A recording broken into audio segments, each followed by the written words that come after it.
topic of discussion today is the U.S. presidential election, but I'm not here to talk about my political opinions or the election results. No, today I'm here to talk to you about the popular culture and religious aspects surrounding the election, and about how such a political event has caused uproar in religious communities as well as in social media, such as Twitter, Facebook, YouTube, and every other medium you can think of. It takes me by no surprise whatsoever that the candidate who received the most backlash from religious as well as social media attention was the current United States President-elect Donald Trump.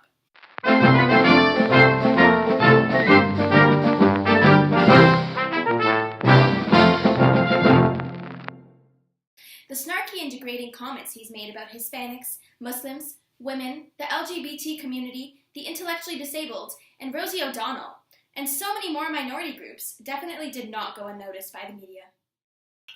An especially disturbing racist comment was made by Donald Trump during an ABC News interview regarding the fallen Muslim U.S. soldier, Captain Humayun Khan's mother, Ghazala Khan, who endorsed Hillary Clinton with her husband at the Democratic National Convention. Go look at the graves of brave patriots who died defending United States of America. You will see all faiths, genders, and ethnicities.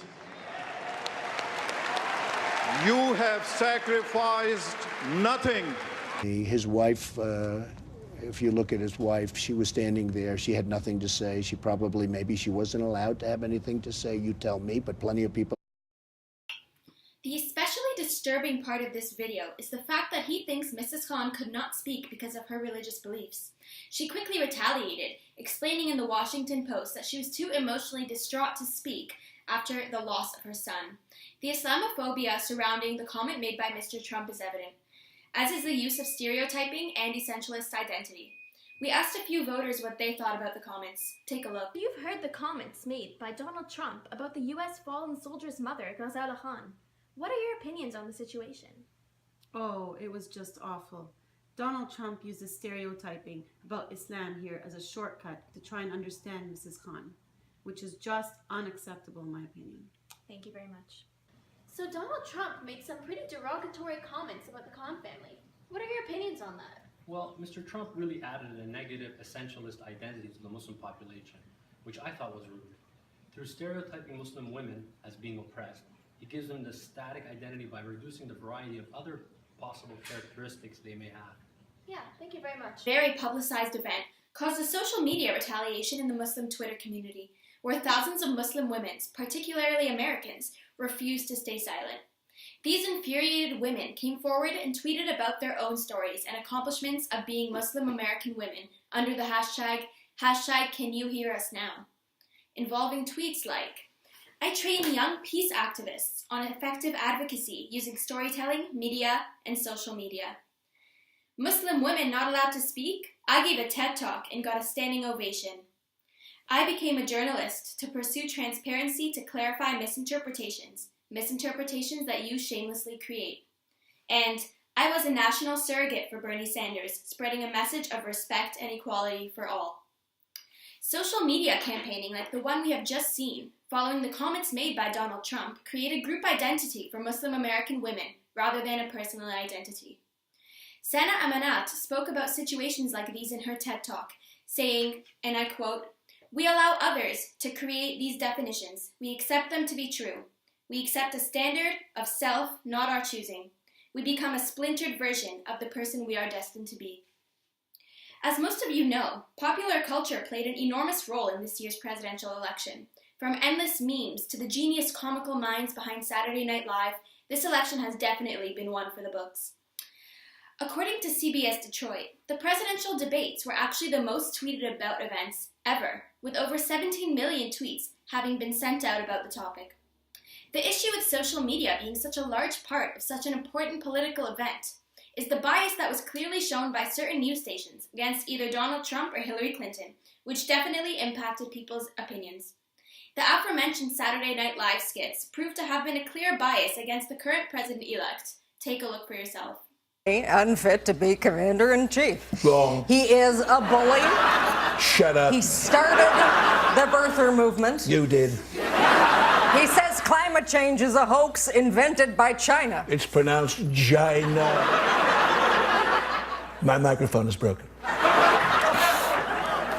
You hear that? It's picking up somebody sniffing here. I think it's her sniffs. It's not hard to realize that Donald Trump being so negatively portrayed on a very watched social media platform like Saturday Night Live could greatly impact the opinion of voters, and Donald Trump rightfully brought up his distaste for the skits in a later interview. Dr. Jonathan Z. Smith, a professor of the humanities at the University of Chicago, expresses his belief that society's overall ideas about popular events, certain religions, or groups of people is manipulated and built upon what we hear from the media. Hearing what other people have to say or what a celebrity has to say about why they're voting for one candidate and not the other can taint the beliefs of other voters. For example, there are many celebrities that endorsed Hillary Clinton through her campaign, like Beyoncé, Katy Perry, Miley Cyrus, and so many others. The last discussion today will focus on the fact that social media bias was not the only bias that existed in this year's election. Religious bias was also very present. Though more discreet than social media bias, it definitely had a huge impact on people's candidate of choice. Out of 535 members of the U.S. Congress, only one member identified as being an atheist, the others claiming they believe in a higher power or higher powers. Around 70% of the American population identifies as following the Christian faith, and for some, having a president who keeps religious morals and values in mind when making large decisions is extremely important to them. In a way, this is consumerism, because the presidential nominees advertise their religious beliefs greatly for the purpose of evoking desire in the voters. Take a look at this clip of Hillary Clinton talking about her religious beliefs. Well, first of all, I'm a Christian, and I take my faith very seriously. It has gotten me through some difficult times in the course of my life, and I jokingly have said, somebody asked me years ago, are you a praying person? And I said, well, a week in the White House would turn anybody into a praying person. So luckily I was one before I got there.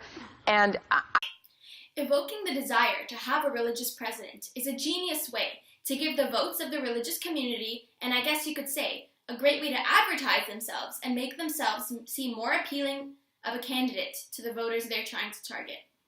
Horkheimer and Adorno of the Frankfurt School see media as a tool used by the elites to their own advantage, which is also the case here, because the presidential nominees use social media and popular culture as a platform to draw in their targeted voters for their own benefits. Thank you very much for tuning in to Religion and Popular Culture News. I'll see you next week.